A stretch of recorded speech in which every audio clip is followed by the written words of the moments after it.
Hello and welcome back to Perspectives. On today's show, we'll discuss the latest way in which the rules of engagement for the Khalistan movement have permanently changed as they take on Washington DC, where top-tier international legal briefs delivered straight to Capitol Hill are completely dismantling India's outdated propaganda machinery. And we have the latest on the political turmoil in Punjab, where it seems the Akal Takht has finally bared its teeth, issuing an ultimatum to the state's political elite.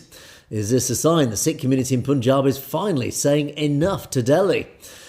And we'll also look at the ongoing dual realities facing Sikhs across the border in Pakistan, before then bringing the lens back to the United States, where the ongoing battle to ensure America's youth are educated about Sikh takes 2 steps forward but 1 step back.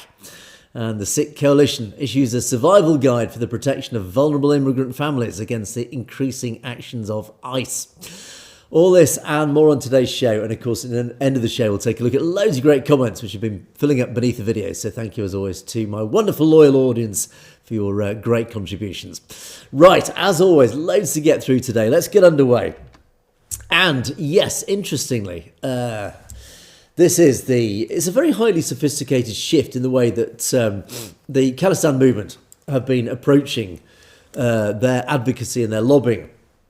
Because I've reported quite regularly in increasing numbers now how their advocacy is becoming ever more effective and ever more targeted. They've approached very much a sniper's methodology in terms of how they're targeting their progress. It's not just a scattergun, shotgun approach. They're being a lot more precise and a lot more careful, a lot more intelligent about how they're lobbying for Khalistan. And this, of course, is the reason why the Khalistan movement is leaping ahead of India and their, I would say, relatively old-fashioned methodology, which is increasingly failing in the modern world. But basically, the mainstream media for decades, the narrative around the Khalistan movement has been, obviously, it's been heavily manipulated by Delhi's extensive machinery of propaganda. It's been very easy for Delhi up until recent times to completely reframe the narrative of the Khalistan campaign. They're a bunch of terrorists, etc., etc. I mean, they're still trying it now. It's again why I refer to this old-fashioned style, which is proving increasingly ineffective. And for years, state-controlled outlets in India have attempted to paint a picture of a movement that's stuck in the past, ironically, relying on peripheral noise and street-level friction. You have to excuse me, I'm very bugged up. The hay fever at the moment is absolutely terrible here at the moment, so I'm really suffering. I might have to stop periodically just to sort of try and gather my senses. But anyway, apologies for that. Let me get back to the thread of what we're talking about. Indeed, so India is very much trying to paint the Khalistan movement as a historic movement. It's stuck in the past. It relies on some fairly basic methodology itself to promote itself, but how wrong they are. Because, for example, I've talked regularly about how the movement has approached the United Nations. Well, recently, in just the last few days, there's been a big new thrust on this, actually in the US Capitol building in Washington DC, and it's proved that the Sikh diaspora has very quietly, but very permanently and irrevocably change these rules of engagement. In other words, how it is approaching the global community to push its agenda forward. So representatives from the Sikh Federation International, alongside several top-tier international legal specialists and global human rights advocates, appeared in Capitol Hill in the US for a major legislative briefing. And the mechanics of what went on are really important here, because they didn't just arrive to stand, like in the past they have done, just to stand on the pavement with placards saying Khalistan's Zindabad, etc. This takes it up to another level. And they didn't arrive to chant outside the gates, to chant Khalistan's Zindabad, although God bless the guys out there doing that still, nonetheless. They are still very much there, still very much a part of the campaign. However, when I talk about a sniper approach to this is very precise targeting. So they arrived at this congressional get-together to present a meticulously documented, as always, data-driven address that was submitted directly into the hands of members of the US Congress. Again, it's all about educating the policymakers, educating the legislators about the truth of what is really going on out there. So really what we're witnessing here is just the latest phase of this very intelligent, this long-term and, of course, profoundly intellectual strategy by the Khalistan movement. And again, I've talked about it regularly now, how their whole strategy has really gone through a whole shift, again, from just straightforward out on the streets, grassroots campaigning, which is definitely playing its part. But this is part of this multilateral approach, this multi-angle approach to make sure that the Khalistan movement wins. And the proof is in the pudding. It is winning because of things like this. The objective is very clear about this specific approach. It is designed, it's a systematic approach that's designed to inform, to educate, and actually hold a mirror up to the world's most significant governing bodies. US Congress, the United Nations, Geneva, etc. It's basically the Khalistan movement laying down an undeniable, legally vetted record of what India are up to and have been up to. Again, it's laying down a legal marker so that in future, when the future legal cases come up in front of these august bodies to determine should the Khalistan movement have a right to self-determination, then the legal groundwork is laid out. So, the core of this Washington briefing, and of course the broader advocacy happening at the UN in Geneva, is the formal unyielding assertion of the right to self-determination, this legal right to self-determination. So it's not any sort of vague political aspiration. It's a lot more than that, and it's a lot more solid than that. It is a legal destination, and this again is why this movement has become very intelligent in the way it's formulating its strategy. It is pursuing the legal route to Khalistan. Not through violence, not through militancy, not even through protesting.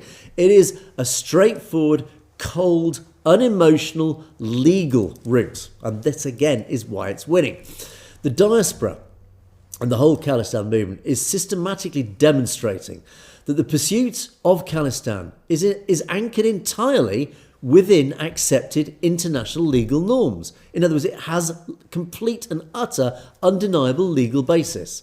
And the placing the argument squarely under Article 1 of this, the United Nations Charter of International Covenant on Civil and Political Rights, and specifically Article 1 of this ICCPR, as it's called, both of which explicitly declare that all people have the right to self-determination, by virtue of which they freely determine their political status. So Article 1 of the International Covenant on Civil and Political Rights is there in black and white. All peoples have the right of self-determination. It is unambiguous. So by shifting this battlefield to these international forums, to this legal arena, it means that experts, the legal experts, are exposing a critical vulnerability that India is trying to hide from the West and has been for a long time. When India originally signed this ICCPR, they are signatories to this, it registered a highly unusual specific reservation against this article. It said, no, we're not signing Article 1. We don't agree to this. We'll sign the overall covenant, the ICCPR, but we reserve the right to not align and not actually acknowledge Article 1. And the Indian state formally argued that the right to self-determination applies only to peoples under foreign colonial rule, explicitly denying that right to the distinct nations trapped within its own modern borders. So this is interesting, and as I say, the irony drips large on this. So they're saying basically this cannot, or this can only apply to nations held under colonial rule. How interesting, because how often have I and others said that India has continued the colonial rule of the British. When the British pulled out in 1947, they handed over effectively colonial rule to the Brahmanical elite of India. And therefore, their refusal to acknowledge Article 1 actually is in complete defiance of the reality on the ground in India. And putting this institutional hypocrisy onto the desks of Western lawmakers, the diaspora and the Sikh community, specifically the Khalistan movement, is just dismantling this facade that India is the world's largest democracy. Because basically, their deliberate exclusion of Article 1 is actually, ironically, highlighting their own hypocrisy, because India essentially is ruling its geographical borders, its current geographical borders, under some form of colonial rule. It therefore, under its own definition, it cannot ignore Article 1. So all this is no longer just a reactive movement operating in response to local isolated flashpoints in India, or whatever's, India's however it's trying to stamp down the Khalistan movement. So this resistance, this whole new movement of the Khalistan lobbying cause, this whole massive thrust now that is proving so successful, it is a coordinated, it is a highly intellectual campaign that is now laying down these legal markers. And it's all about establishing the bulletproof institutional foundations required to present this ultimate legal case for Khalistan. So when it comes to that big day in court, whatever form it will take, it means that all these legal markers that are being set down at the United Nations, now in US Congress, etc., they all matter. Because the leadership of the movement recognised a long time ago the truth, and a truth that completely escapes the political establishment in Delhi, that modern wars of self-determination, you can't win these wars through brute force, through violence. And they're not won with militancy. The Sikh community learnt this lesson. They learnt this lesson in the 1980s and 1990s. They learnt you can't win self-determination, a sovereign nation of Khalistan, through brute force, through violence. You just can't do it. You cannot beat the Indian state. It's too powerful. So they've learnt that lesson, which is why this is becoming so successful. India, on the other hand, has not learnt that lesson. It is still effectively trying to beat the Khalistan movement down with brute force. It's doing it through other ways as well, a lot more nefarious, insidious, dirty tricks ways, for want of a better description. But they are still trying it through brute force, through violence.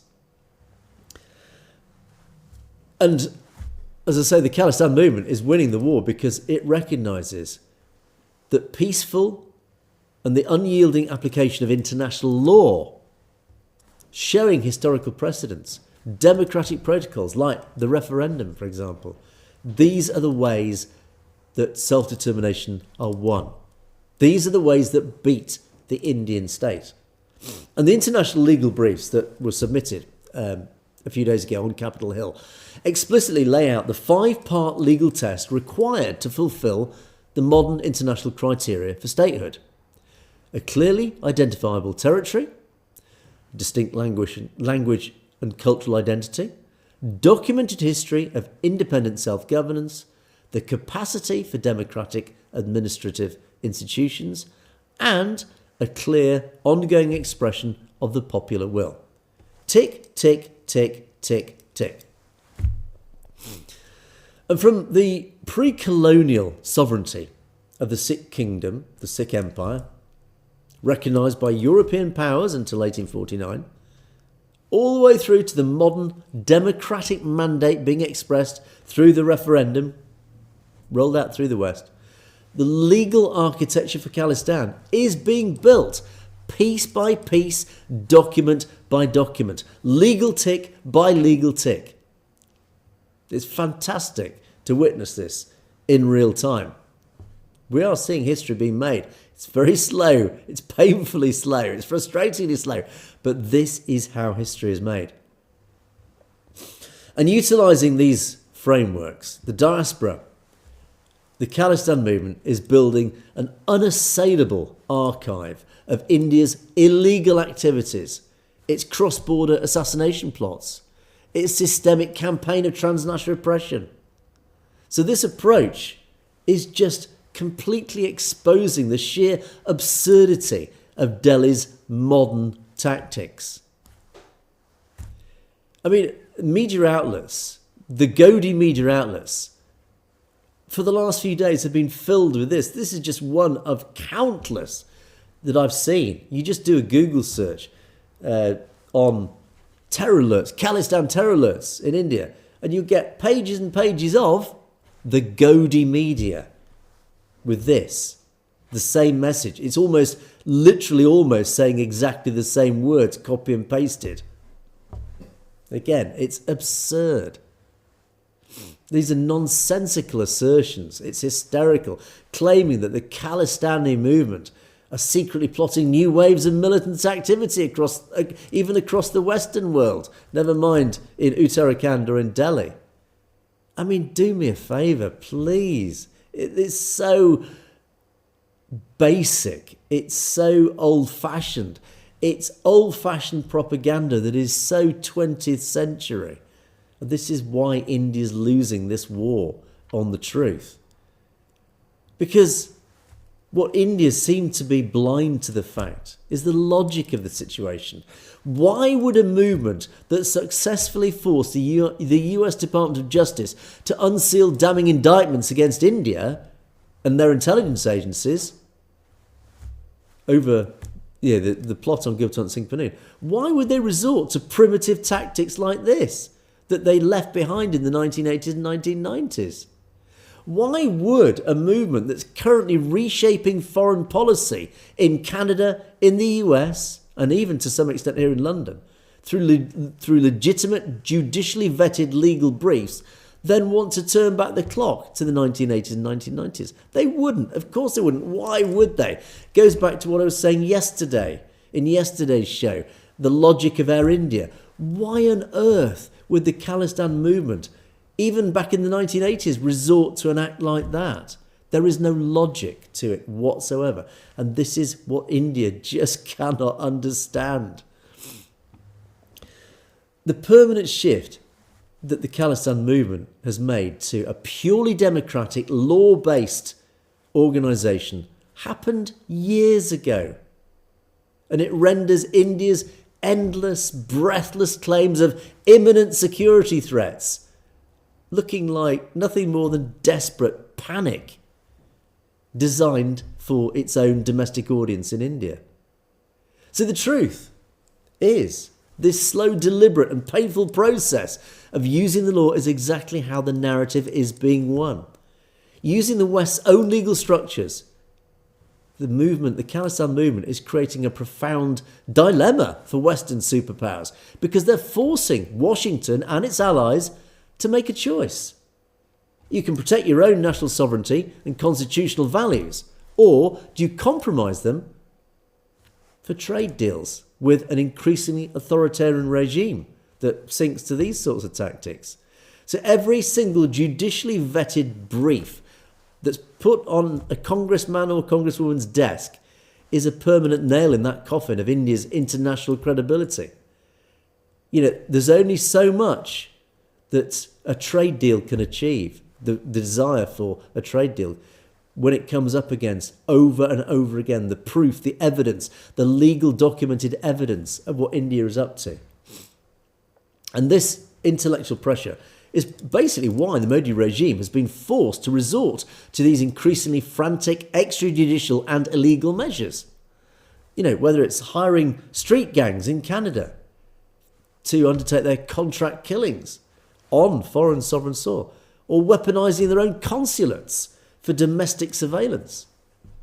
They're just losing total control of the narrative on the global stage, and they know it. So the path to Khalistan is basically paved with patience. It is via the pen. It is via the rule of international law. And that is exactly why the strategic victory is being secured. So well done, once again, to the Khalistan movement. Now, talking about reasserting power. For those of you who've been watching the last few days' shows, obviously Punjab is in all sorts of turmoil at the moment.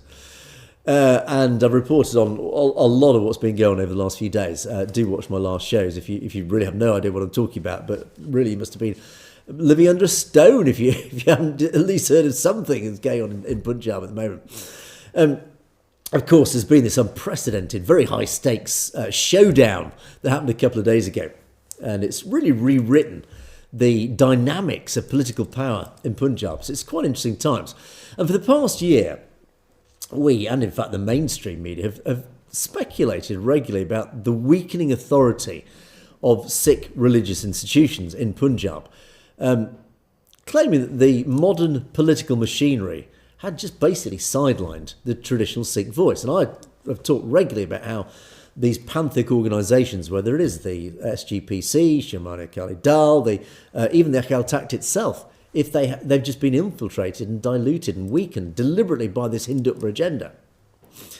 But what happened a couple of days ago at the Sri Akal Takht Sahib in Amritsar actually seems to fly in the face of that. It just rather disproves that narrative. Actually, in fact, I would even go as far as to say it shattered that whole belief that, we thought the Akal Takht particularly was a lost cause. Well, in fact, it might not be so. As I said in the introduction, it has actually bared its teeth. Because in a very historic, deeply dramatic sequence, let me, by the magic of technology, let me just show you. This is, I showed this yesterday. This is how it all started unfolding on Monday. I'll let this play in the background as I talk to you about essentially what happened at this meeting. The Supreme Temporal Seat, the Akal Takht, reasserted its absolute authority on Monday over the state legislative apparatus. It issued a very strict 1 month, 30-day ultimatum to the ruling Punjab government to put this newly enacted anti-sacrilege law on hold. Now, the mechanics of what actually happened on Monday are pretty extraordinary. We had 87, all the Sikh legislators, summoned to the Akal Takht. And it cut completely across deeply entrenched party lines. They came from the Aam Admi Party to the Congress Party, the Shirmani Akali Dal. They were all there. They were summoned by the Jatadar and they were forced to walk up the steps of the Golden Temple complex. And they arrived not as VIPs or untouchable politicians or whatever, but basically as individual members of the global Sikh community, answering a mandatory religious summons issued by the 5 Sikh high priests, led of course by the acting Jatadar, Jani Kuldeep Singh Gargaj. And sitting on the floor, as you can see here, for a very tense, televised 2-hour cross-examination, the political elite of Punjab actually had to go through a very uncomfortable process. They had to look up at that line of clergy and explain that they had to face these 5 guys and explain why they had rushed to pass that awful, sensitive religious legislation without taking the Akal Takht, the SGPC or the wider Khalsa Panth into confidence, into consultation about it. And of course, this legislation I've talked a lot about in recent times. It is this Jagat Jot Sri Guru Granth Sahib Satkar Amendment Act 2026. It's basically the sacrilege law. On paper, this bill appeared to be an aggressive response to the community's long-standing demands for justice, introducing imprisonment, life imprisonment, huge punitive measures this act can bring in, as well as significant fines for criminal conspiracy in Biadbi cases, sacrilege cases. And it was passed unanimously by the Punjab Assembly on April the 13th.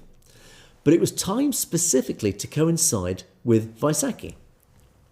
But, as the Akal Takht very meticulously demonstrated during this hearing, beneath all that sort of performative, high-sounding political posturing lay a series of highly dangerous, legally toxic clauses that directly infringed upon Sikh religious doctrine, upon traditional vocabulary, and of course, as I've highlighted in past shows, internal community security.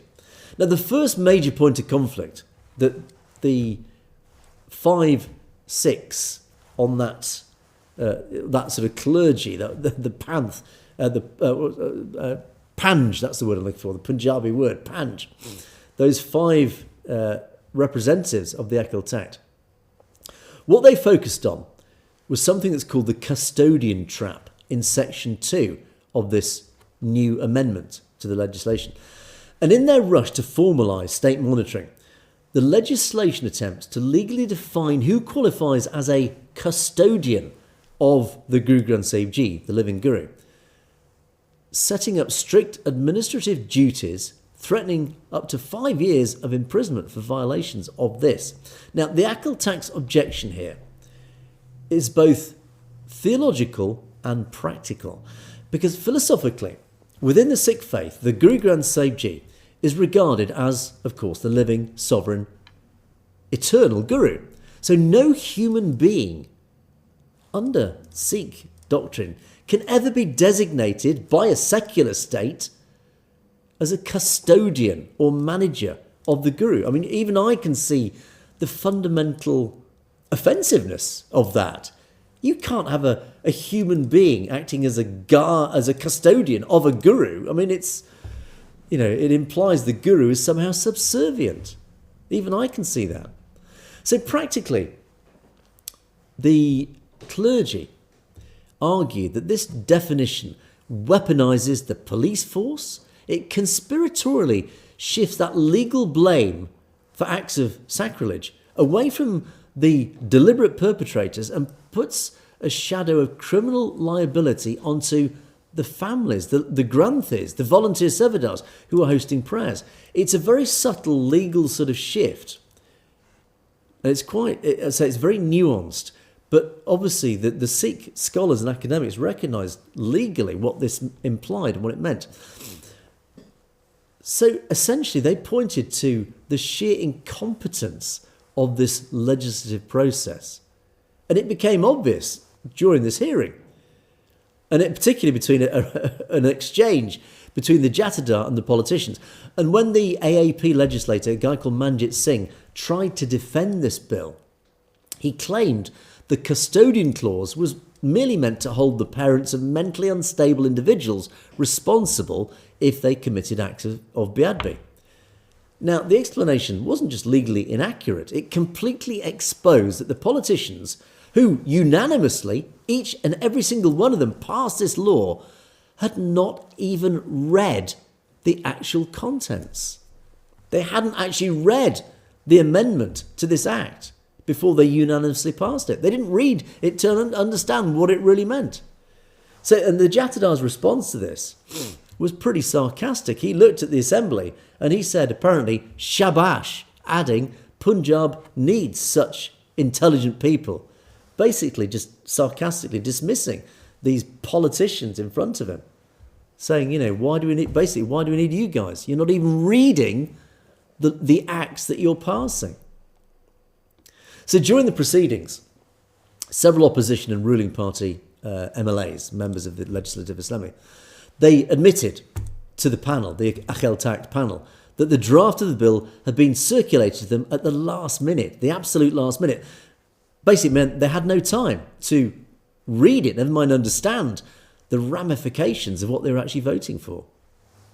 So again, well done to the Jatadar for calling this out. And beyond the custodian issue, the Akal Takht also highlighted a very alarming, short-sighted security risk that's buried within the text. Again, this is why we needed the Sikh legal experts to go through the text of this act to find these little stings in the tail, these little dangerous, unintended or arguably intended consequences. A mandate requiring the creation of an online, publicly accessible digital registry mapping the exact location of every sacred beer worldwide within 45 days. Let me just reiterate that to say, because this is, I mean, again, from somebody who takes freedom of speech and democracy as I take it for granted. When I read this and I hear what happened and what this act actually imposes, it is mandating that every single Guru Granth Sahib Ji, every single beer has to be registered with its location on a central digital database within 45 days. And the implications of that are absolutely mind-blowing to anybody who believes in democracy, freedom, etc., and is always wary of authoritarian rule. Because, of course, unsurprisingly, the Jatadar was straight on to that. He drew an immediate historical parallel to November 1984, the Sikh genocide. Unsurprisingly, even I could jump to this conclusion. And the Jatadar reminded everybody that public tracking databases are so dangerous in the wrong hands, because if they fall into anti-Sikh forces or mischievous elements, how easy is it to weaponise, to map, target, isolate Sikh households if they knew exactly where every single holy scripture is held? By implication, it's in a Sikh household or a Sikh building. Immediately, you've got a list of targets in the wrong hands, as was the case in November 1984, the Sikh genocide. Exactly the same scenario, where lists of Sikh addresses were handed out to the mob by Congress officials. And this is what they're building up here in Punjab. They're trying to create a database of every single faithful Sikh follower, in not just in India, worldwide. So again, you can start to understand how dangerous this legislation is. So the clergy fiercely rejected the state's attempt to legally alter any of this, and also the state's attempt to legally alter traditional vocabulary, specifically objecting to the State Assembly rewriting historical terms rooted in the Sikh Rehat Maryada, the Code of Conduct, and using cold commercial words like store, storage, and supply to refer to the preservation of holy scriptures. In other words, again, the Akal Takht just pushed back and said you cannot use terms like storing, storage, supplying when you're referring to our holy scriptures, the Guru Granth Sahib Ji. You've got to treat it with a lot more respect. Anyway, it went on. I mean, it just went on and on this. It was a 2-hour hearing. And when it concluded, the political establishment who was sat there, obviously squirming in their seats, basically suffered a total unmitigated administrative defeat. They were basically beaten, verbally beaten by the Akal Takht. So Finance Minister Harpal Singh Chima and Assembly Speaker Kultar Singh Sandwan were then forced afterwards to stand before the cameras outside the Secretariat and publicly capitulate, surrender, basically admit they had been absolutely, well and truly defeated by the Akal Takht. I'll play you that video. There you go. And here they go, speaking. Well and truly, I would say, euphemistically say the wind has been taken out of their sails somewhat. And they conceded that the Akal Takht is supreme. They promised that the implementation of the law would be frozen immediately and that a special session of the Vidhan Sabha would be convened, if necessary, to purge every single objectionable clause within that 30-day deadline. So, what we're seeing here is a profound lesson in sovereignty. The Akal Takht effectively looked at the state government and said, no, you stepped onto our jurisdiction and we're not having it. So it's re-established a firm, non-negotiable boundary, proving that while a secular state assembly has the authority to punish criminals, it absolutely does not possess the right to define religious doctrine. It does not have the right to regulate internal codes of conduct or, of course, position itself between the Guru and the Sikh Sangat. At least in any normal democracy. Let's see how long this lasts. Anyway, it was, I have to say, a massive comeback that proves actually that the ultimate temporal authority of the Akal Takht over the destiny of Punjab still, at least on the face of it, rests firmly within Amritsar, not Chandigarh, in those political offices in Chandigarh. So, at least on the face of it, and I've used that caveat, that sort of conditional phrase, because, we have said in the past that we know the Akal Takht is essentially infiltrated. There are accusations, I think even in our comments today, we've got an accusation that the Jatadar himself is essentially a placeman of the Badals, the SGPC, and by that, the Badal family, by that read RSS.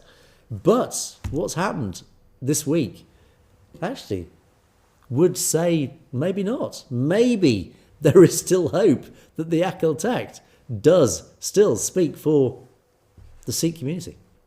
Anyway, we'll see. But I say it's a bit of good news to report. Right, let's zip across to Pakistan. And we've talked quite a lot about Pakistan recently, and I do know we've got some viewers in Pakistan. Hi, hello to you guys. The Sikh community in Pakistan, over in West Punjab, obviously we're hit with a pretty painful reminder of this fragile reality facing the historic heritage of the Sikh community.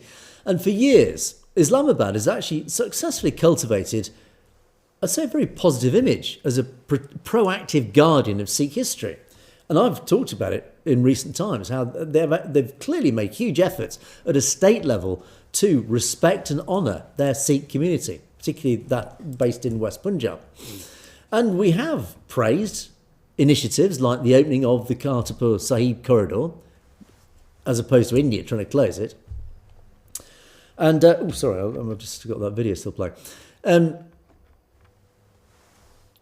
they have made huge efforts of unprecedented diplomatic moves that allowed thousands of diaspora and Indian Sikhs to cross that heavily militarised border visa-free to pay respects at the Gurdwara at Kartarpur, where Guru Nanak Dev Ji spent his final years. So, of course, it's a hugely important place for Sikhs to pay pilgrimage.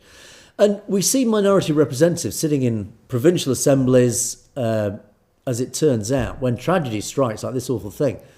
This recent murder of a Sikh couple at a Gurdwara in northwest Pakistan. State officials actually did visit the local community in recent days, offering high-profile condolences and public promises of all sorts of actions, initiatives to protect the local Sikh communities. But actually, I haven't got the headline here. I should have shared it up. Apologies for that. Basically, it hit the headlines in Pakistan in the last day or so that high-level officials visited the community locally after this murder and said, look, apologised from an official state basis and said, look, we will make much more effort to protect your community in Pakistan as a result of this. But sadly, as I say, it's a bit of a two-tier thing going on, because beneath that sort of glossy state-level diplomacy, there is a bit of a troubling reality. There is a pervasive sense of local apathy, bureaucratic complicity almost, extremist overreach that's erasing centuries of Sikh heritage going on beneath the surface. And sadly, I have to report that Farrukhabad, that's just northwest of Lahore. I've actually been to Farrukhabad. I'm going back sort of 40 years now. But just northwest of Lahore, it's the latest sad flashpoint that's happened in the Sheikh-Upura district of West Punjab, this place called Farrukhabad. Under darkness, a few nights ago, a historic 125-year-old Gurdwara, the Gurdwara Singh Sabha, was demolished. It was completely razed to the ground. It was reduced literally to a pile of rubble by a group of local land grabbers, as they've been described. And sadly, it wasn't just a minor abandoned structure. It was very much a century-old architectural gem, constructed actually at the height of the Singh Sabha movement. And that was an important era that revitalised Sikh identity and institutional governance just before the 20th century turned. So it was a very historic site, this. It held a lot of local significance. And sadly, it was demolished. And what makes this incident particularly outrageous is what happened afterwards. It was the complicity of local authorities. The preservation of minority religious properties like this in Pakistan falls under the jurisdiction of an organisation called the Evacuee Trust Property Board, the ETPB. Now, this state-backed body is legally bound to protect, to maintain, and of course safeguard non-Muslim religious heritage sites like this Gurdwara that were particularly left behind after partition. Of course, partition left this whole area, West Punjab, in Pakistan, and therefore vulnerable to the majority Muslim population, particularly the extremist end. Sadly, as local residents and activists in Farrukhabad pointed out, the demolition didn't happen in a vacuum. It was the result of a deliberate, calculated land-grabbing scheme where commercial mafias, basically local corruption, colluded with local politicians and administrators to systematically flatten this protected site to pave the way for shops. In other words, it was all about money, corruption. So sadly, this is just a tragic offshoot of simple modern-day corruption. And again, it just highlights this paradox, I suppose, that we have between the state level and local level. The state is pushing this diplomatic initiative to say we've got to protect our Sikh community, we've got to protect their heritage. It's even reflected in that multi-million-dollar project to restore and maintain the Gurdwara Darbar Sahib at Kartarpur, that beautiful, massive, final resting place of Guru Nanak Dev Ji. So they've demonstrated that they're trying to protect at a very high level, at a state level, these massive, important heritage sites. But sadly, at a local level, at grassroots level, they're failing just through simple local corruption. It's very sad, actually, because every time a century-old dome like this is destroyed, or historic frescoes painted over, whatever, by commercial interests, it's a permanent piece of the global Sikh story, erased forever. It's gone forever. Now, we will continue to hope and support genuine state-level diplomacy, like the Kartarpur project and things like that. And, of course, that local initiative in West Punjab that the minister in Pakistan has actually gone to great efforts to promote, even changing the signs in Lahore. But ultimately, you cannot let stuff like this happen at a local, small level, because this is priceless heritage that is just disappearing. Anyway, let's move on to final story quickly, just to cover this, because we are running out of time already, actually. Again, talking about grassroots. I want to move across the United States. And we've talked a lot about, I'm really suffering with this hay fever, so you'll have to bear with me today. The ultimate preservation of a community. We're talking about preservation of heritage and stuff. It's not all about what's happening in the corridors of power. It's all about just basic everyday civic life. And sadly, in the United States, as you're all probably fully aware over in the US, ICE has been very much a feature of the news over the last couple of years or so. And the Sikh coalition have jumped in to at least try and protect the Sikh community as best it can. And there's two stories to this I just want to just quickly cover, and we're running out of time, so I'm going to have to rush through them. Firstly, it's all about education of our young and education of our adults. And I'm going to start with the education of the young. I'm going to start with in Texas.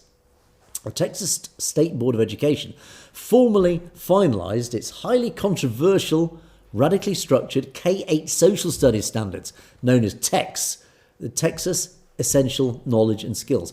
And these are guidelines that have big consequences because they determine exactly what more than 5.5 million kids are going to be taught from 2030 the academic year starting in 2030. So this is ahead of its time. And for the Sikh community, it was a significant victory, what they've achieved, because they undertook a months-long mobilisation, and it was headed up by the Sikh Coalition, as these things quite often are in the US, where grassroots advocates, youth leaders, and over 200 local community members signed petitions and were active to deliver public testimonies that the State Board reversed an earlier alarming attempt to erase the community entirely from the curriculum. Instead, these activists, fronted by the Sikh Coalition, successfully managed to preserve the mandatory inclusion of Sikhi within the 7th grade modern world history curriculum. In other words, it's not going to be lost from the school curriculum. It's definitely going to feature in the children's education. This is why it's so important. And yes, it's something to celebrate, the Texas Sangat for holding the line so successfully. But sadly, it's not all a complete victory. The Texas board completely eliminated the 6th grade world cultures course and systematically narrowed global history, and instead shifted to focus more on Western civilization and explicitly the religious Bible-centered curriculum. In other words, there was a huge shift towards Christianity. I'd suspect that is a huge influence of the Bible Belt in the US. You guys in the US will know more about that. But I do know that the Bible Belt is hugely powerful in its lobbying campaigns as well. So I suspect they have managed to successfully at least squeeze out to some degree the Sikh community in this.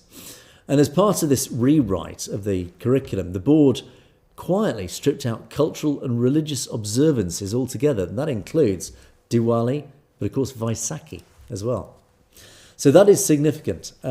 If you remove Vaisakhi, the education system is creating a massive gap between learning about a faith as some sort of abstract historical concept and understanding the actual living human beings who practice it every day and every year. If you erase Vaisakhi, you're erasing the core context of the Khalsa's birth. That identity, that fundamental identity of the Khalsa. And of course, the ultimate, what then leads on to Sikh sovereignty itself. So it's, as I say, it's quite significant that. So as I said in the intro, it's 2 steps forward, but 1 step back.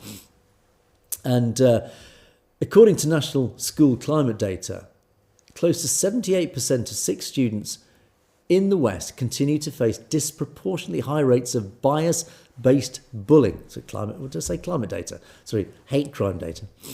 78% of Sikh students are still facing high rates of bias-based bullying and harassment.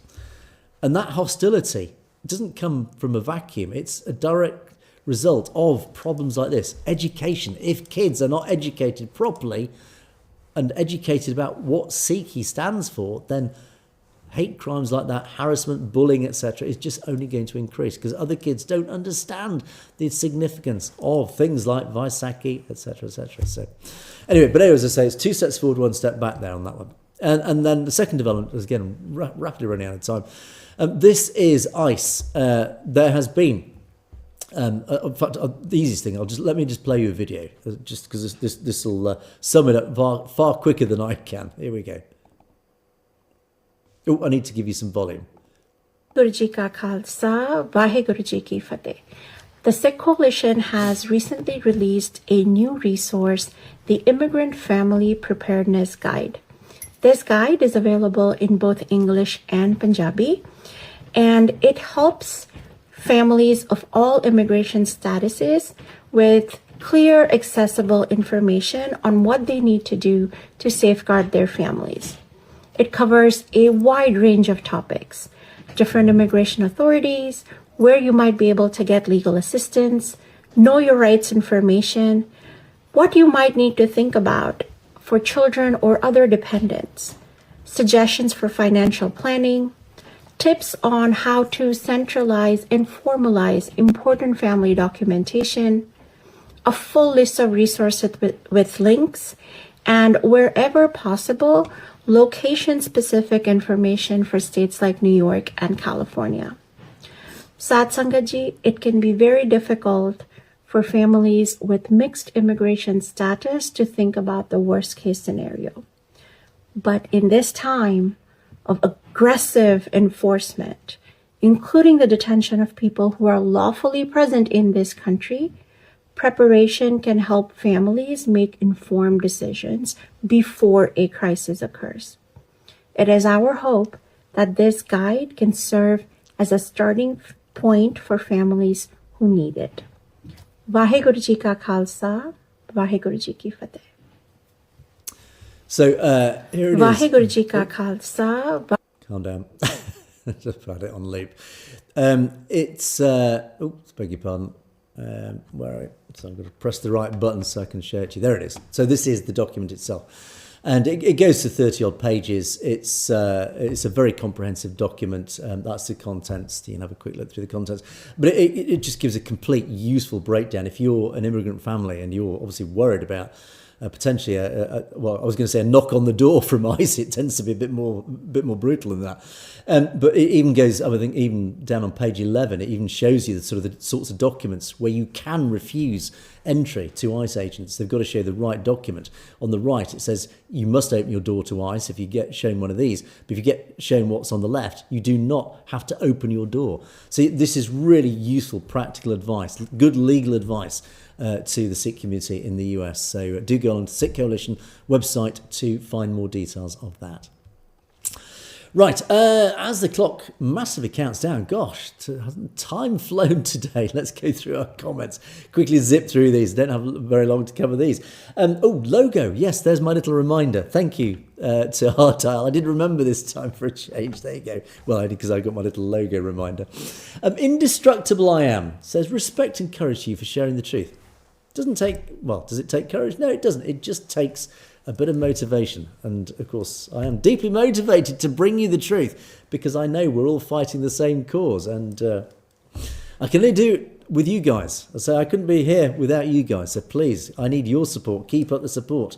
So thank you for your lovely comments like this. And that's much appreciated. But it's very much you guys that are keeping this show on the road. So keep up the good support. Yes, we talked a lot about Air India. Gosh, it's still bubbling on the story. Gurmit Singh says, great showcase always, thank you. Dirty tricks. Yes, it is all about India's bad behaviour. Dirty tricks. They're very good at dirty tricks, aren't they? And we know to what levels they are prepared to sink to. Truth is life or death. Is these sorts of levels it will sink to. It's quite happy to kill its own. It's quite happy to defame its own. It doesn't matter if they're Sikhs, Muslims, or of course its age-old enemy, Pakistan. India is a shame. It's a hellhole. And Mr. 403, this is. We had a comment the other day about having a go at Bindranvaliji, and those who blame Bindranvaliji for deaths. I mean, there was no logic behind the comment. And as you rightly say, it's equivalent to blaming a woman for getting raped. It's victim blaming because she happened to be wearing, a certain outfit that encouraged a rapist. I mean, again, there's absolutely no morality in that argument. So, yeah, Mr. 403 tells it like it is. Cam KZ, likewise. We know who the enemies are, and in fact, I think I've even referred to them in today's show. The Brahmins, they are the enemies of all free people, not just the Sikhs, but all Hindus, ordinary Hindus. Unfortunately, they don't see the bars of the prison within which they are held, and those bars essentially are put in place by the Brahmin, the upper caste, the Brahmanical elite of India. They are, as you rightly say, Cam KZ, they are the enemies of everybody. It baffles me that more Hindus just cannot see what's going on in front of their eyes. And they are quite prepared to sink to acts like the Kanishka bombing. It is in their playbook.